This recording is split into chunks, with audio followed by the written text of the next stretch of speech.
my happy place. It is time to hear from the voters' voices as Republican candidates are moving their positions into place to hopefully focus on the issues that matter most to voters and win Iowa. We will defund sanctuary cities once and for all. And instead of catch and release, we will go to catch and deport. Our primary threat from a foreign threat is China. You know, their economy is big, almost as big as ours. Their military is big, almost as big as ours. They have global ambitions. I will end Joe Biden's inflation nightmare, rescue our economy, and we will do one thing that's going to work very quickly and fast. Drill, baby, drill. We're going to drill, baby, drill. All right, let's bring in the voters. PJ, and please do raise your hand, is a Pennsylvania independent voter who is undecided right now. Okay. Jay, a New York Democrat voter who is backing Joe Biden. You don't have any options, really. Eddie and Bonnie are all New York Republican voters. Please raise your hands and welcome. Great to see you again, Bonnie. Robin is backing Nikki Haley. Eddie is deciding between Vivek Ramaswamy and former President Donald Trump. Bonnie is also still undecided. So again, raise your hands if you're undecided. Bonnie, why is that? That's more than half of you. Well, I mean, going into the Iowa caucus, we pretty much know President Trump is going to take the lead there. But up until now, I was pretty much behind DeSantis. But Nikki Haley has really been proving to be a forerunner in all this, and I really can't wait to see how she does tonight. Eddie, it was interesting because you kind of went with your hand. You're like, yeah, maybe I'm undecided. So why are you undecided? I think Iowa's a big judge of, like, especially for Vivek. I think the polls that are being looked at aren't matching up. I think he's going to outperform those polls. I believe he has a younger voting group that's going to be behind him. And if Iowa shows that, I think it'll be very important for the Republicans to watch that because it's going to pay off for them in the long run. Are you watching for Vivek as well? I mean, is that somebody, I know you're undecided, but are you leaning in any particular? Correct, that's correct. Okay, so yes, you're leaning Vivek. All right, and Robin, tell me, as Bonnie was talking, you were nodding about Nikki Haley. What about Ron DeSantis? Because the Iowa governor, who I interviewed exclusively last night on our primetime special, told me that she, 7 months in, which was still months ago, endorsed Ron DeSantis. I like Nikki. I feel that I'm more moderate, and I feel that she's a more moderate candidate. There are some issues that are more important to me than others. I've liked her answers in the debates on things like women's rights, pro-life, pro-choice. And I just feel that the country needs a fresh face, and I like a strong woman. I can identify with her. Dwayne, you also had your hand up for undecided. Why? Yeah, because I'm just not inspired by the candidates. I've got to travel all around the world. I got to do study abroad in China, getting on a bullet train, going over 200 miles an hour, things that they're building to bring their country forward. And right now, we're failing our citizens now. We're failing the next generation. And I don't feel like any candidate is giving me substantive measures of how they're going to inspire the next generation to move forward in what we're going to build together. And I'm just waiting to be inspired. So instead of doing that, and I am curious to know why you were on a bullet train. I was in China. Because that sounds exciting. Yeah. I was just in communist Vietnam, so we had some probably fairly similar experiences. So why are they not inspiring to you? Are they focusing on the wrong things? And what would you want them to focus on? Yeah, it's because we need to find measures to bring us all together as Americans, right? Our infrastructure is crumbling. Our education system is bad. I worked in education. We need someone that's going to tell us what we're going to do to move forward. We could speak to our angers. We could speak to, the different grievances we have with one another. But ultimately, what are we going to do? Our country used to be great. We used to have the best infrastructure, the best education. Now we can't even keep the trains on the tracks. And I need a candidate to not only speak to what angers me, but what's going to inspire me. And I just haven't felt that from the candidates yet. Wow. PJ, you gave some really interesting answers to our team because, we vet everybody, we get to know them. You have some definite thoughts about Joe Biden. Went to high school with his daughter. Oh, and your bio didn't say that. Yes. I'm in his class reunion because it's such a small school.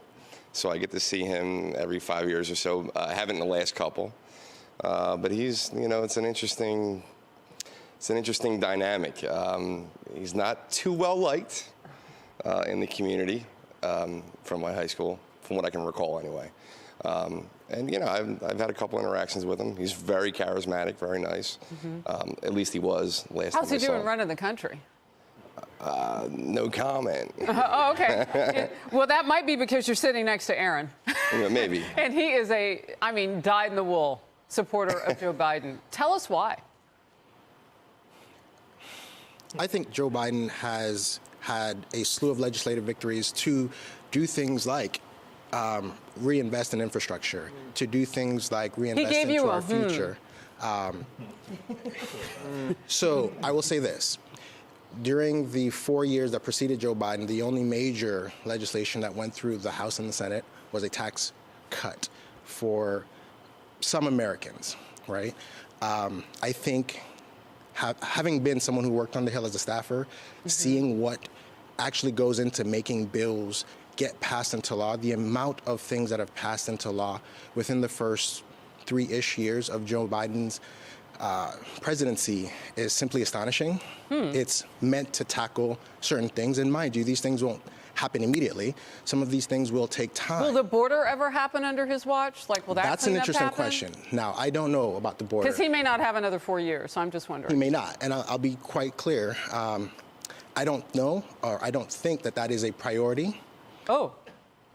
It's... Wow. Okay, who's shocked by that? Besides me. Bonnie, you want to speak up on it may not be a priority? And by the way, I don't think you're wrong, because that would explain a lot, wouldn't it? Right. Yeah, so what are your thoughts on where the border security is right now? It was one of your top things that you're interested in. Well, I mean, candidates. Just the drugs coming across the border that are killing an entire generation of our American families. We have people coming in that we have no idea who they are, where they're going, what they get when they get here, what their motives are. And then all these sanctuary cities that are taking in thousands and thousands and thousands of undocumented immigrants, and they're taking over money that should be going to our schools and to our children, and we have no way of feeding these people. We have no way of educating these people, and it's just insane that this is the priority and not our own citizens. So I want to ask a question that I think Aaron J., who also goes by his middle name, would answer in the affirmative here, because that's what Democrats do. But if it's not the candidate that you really want, will you vote Republican? Show of hands. No. You just want who you want. Talk to me about that. Eddie. If it's not the candidate you want, yeah. Of course. Do you have like a second place? No, 100%. I think a Republican candidate is what the country needs right now. The Democrat Party has shown that everything they've put their mind to is actually failing.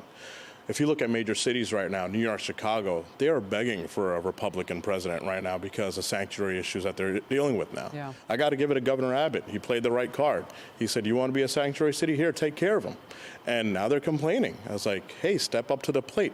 And now you see the administration not even backing some of their biggest voting groups in these major cities. Yeah. It shows you that it's a failure, and it's sad that, that the major cities have to deal with the brunt, but they asked for it.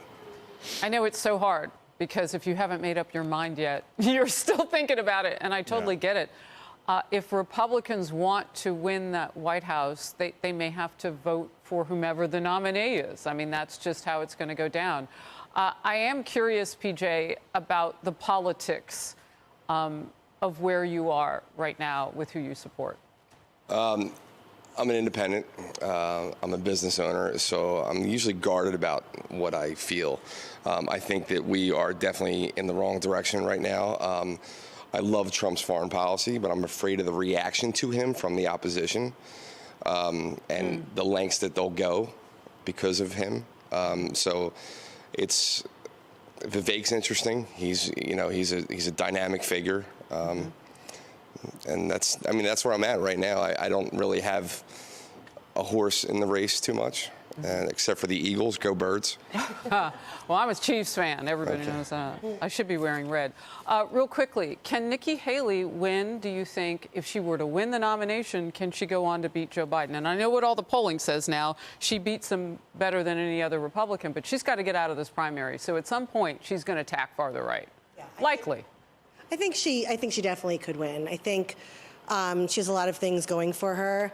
I do believe, because I said she's more moderate, I think people who are kind of in the middle and could go either way, as long as the candidate was moderate, would vote for her. Even if she went a little farther right, I think enough people are really disenchanted with the state of the country, with the current leadership. And I think she brings a good energy, a fresh face. We shall see. Yeah. We shall Hope see. so. Donald Trump started going pretty hard at her and DeSantis this weekend. Game on in Iowa. It is so great to see you all. It's never too late to wish you a Happy New Year, and if it is, just tell me later. Happy New Year. God bless you guys. Thank you.